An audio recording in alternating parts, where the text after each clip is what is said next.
வணக்கம் நண்பர்களே, இது சிபிஎல்லின் சிந்தனை களம். உங்களுடைய ஆதரவோடு தினம் ஒரு திரவியம் நிகழ்ச்சிக்கு உங்களை வரவேற்கின்றேன். இன்றைய தலைப்பு தாய் சொல்லை தட்டாதே. இப்போ நவீன உலகம் இல்லையா, இது முன்னாடி நவீனத்திற்கு முன்பாக நடந்த ஒரு நிகழ்ச்சியின் கதை. ஒரு கிராமத்தில் ஒரு தாய் இருந்தார், விதவை தாய். அவருக்கு ஒரே ஒரு மகன். அந்த மகன் கொஞ்சம் படிச்சுட்டான்.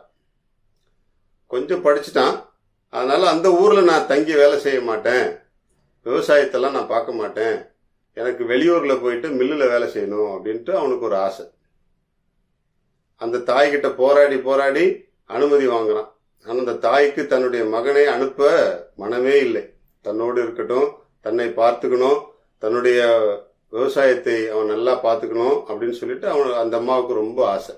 ஆனா மகன் தன்னுடைய படிப்புக்கு சம்பந்தமாக மில்லில் சென்று வெளியூரில் சென்று தங்கி வேலை செய்து சம்பாதிக்கணும், வெளி உலகத்தை நான் காண வேண்டும் என்று அவளோடு சண்டை போடுகிறான்.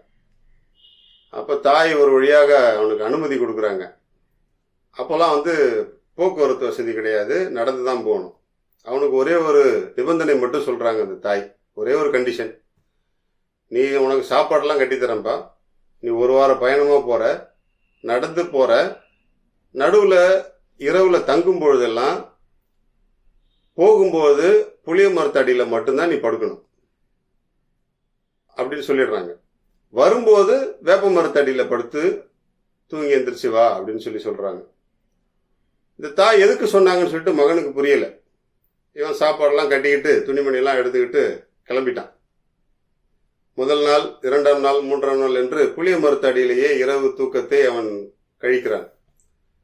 2வது 3ஆம் நாள் ஆனவுடன் வயிற்றுக்கடுப்பு எடுக்கிறது. புளிய மரத்தின் சூடு அவனை தாக்குகிறது. 5வது நாளில் அவனால் தொடர்ந்து பயணிக்க முடியவில்லை.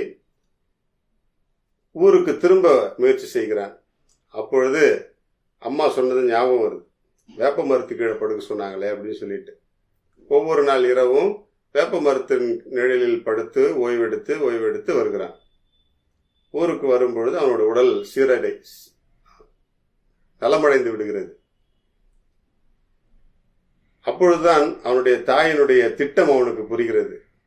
தன்னோடு தன் மகன் இருக்க வேண்டும் என்கின்ற அந்த வேட்கையில் அந்த தாய் அவனை புளிய மரத்தடியில் படுக்க செய்ததும், எப்படியும் அவன் நோய்க்கு உள்ளாவான், வரும்பொழுது அவன் வேப்ப மரத்தடியில் படுத்தால் நோய் சுகமாகும் என்கின்ற ஒரு மிகப்பெரிய மருத்துவத்தை அந்த மகனுக்கு சொல்லிக் கொடுத்து அனுப்பியிருக்கிறார் என்பதை அவன் புரிந்து கொண்டான். தாயை பேணி காப்பது நம்முடைய கடமை. அதனால எவ்வளவு உயரத்துக்கு போனாலும் நம்முடைய தாயோடு இருந்து அந்த தாயை கவனித்துக் கொள்ள வேண்டிய நம்முடைய கடமை. அந்த தாய்க்கு இருந்த ஏக்கத்தை அந்த மகனுக்கு வேறு வகையில் அவர்கள் புரிய வைத்தார்கள்.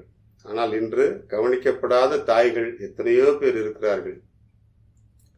எல்லாம் இருக்கிறது, ஆனால் உடனிருந்து மகிழ்ந்து உறவாட பிள்ளைகள் இல்லை, பேர பிள்ளைகள் இல்லை. தாய்களை தாய்களாக பார்ப்போம். எந்த சூழ்நிலையிலையும் தாய் தன்னுடைய நிலையிலிருந்து தவறுவதே இல்லை. அப்படி தவறாத தாய்களுக்கு நாம் என்ன செய்ய போகிறோம்? சிந்திப்போம், செயல்படுவோம். வாழ்க மகிழ்வுடன். இன்றைக்கு ஒரு நல்ல மருத்துவ செய்தி. மருத்துவ செய்தி அல்ல, அனுபவ செய்தி. நம்முடைய புத்தகங்கள், புத்தகம் வைக்கின்ற அலமாரிகள், இவற்றிலெல்லாம் பூச்சி அண்டாமல் இருப்பதற்கு ஒரு எளிய தீர்வு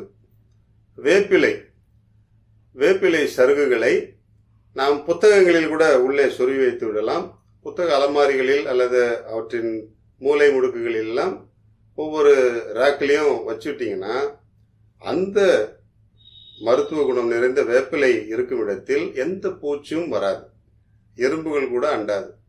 இதை அனுபவித்து பாருங்கள். பொதுவாக நம்முடைய புத்தகங்களை கரையான் சாப்பிடுவது வழக்கம். இந்த வேப்பிலை இருக்கிற இடத்தில் கரையான் வராது. இதை பயன்படுத்தி பாதுகாப்பாக வாழ்வோம். வாழ்க மகிழ்வுடன்.